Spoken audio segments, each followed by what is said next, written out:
നേരത്തെ പറഞ്ഞതുപോലെ 8-9 മാസമായി ഒരു പൊതുവേദിയിലോ നാട്ടിലോ ഒന്നും ഇറങ്ങാത്ത ആളാണ്. ഞാനിപ്പോൾ വന്നപ്പോൾ ഒരുപാട് കണ്ണഞ്ചിപ്പിക്കുന്ന വികസനങ്ങൾ ഉണ്ടായിട്ടുണ്ട്. ഞാനിപ്പോൾ എറണാകുളത്തുനിന്ന് ഒരുപാട് ദൂരം യാത്ര ചെയ്താണ് വരുന്നത്. ഇപ്പോൾ യാത്ര ചെയ്യാൻ ബുദ്ധിമുട്ടാണ്. പക്ഷെ ഒരു 6-7 മാസങ്ങൾക്കകം ആ യാത്ര കൂടുതൽ സുഗമമാകും എന്ന് ഞാൻ വിശ്വസിക്കുന്നു, വിചാരിക്കുന്നു. അത് വികസനം തന്നെയാണ്.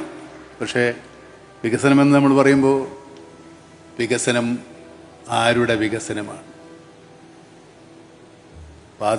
രാജപാതകളും വലിയ കെട്ടിടങ്ങളും നിർമ്മിക്കുന്നത് കൊണ്ട് മാത്രം നാം വികസിക്കപ്പെടുന്നില്ല. വികസിക്കേണ്ടത് നമ്മുടെ സാമൂഹ്യ ജീവിതമാണ്. സാമൂഹ്യ ജീവിതം വികസിക്കണമെങ്കിൽ ദാരിദ്ര്യം പരിപൂർണമായും തുടച്ചു മാറ്റപ്പെടണം.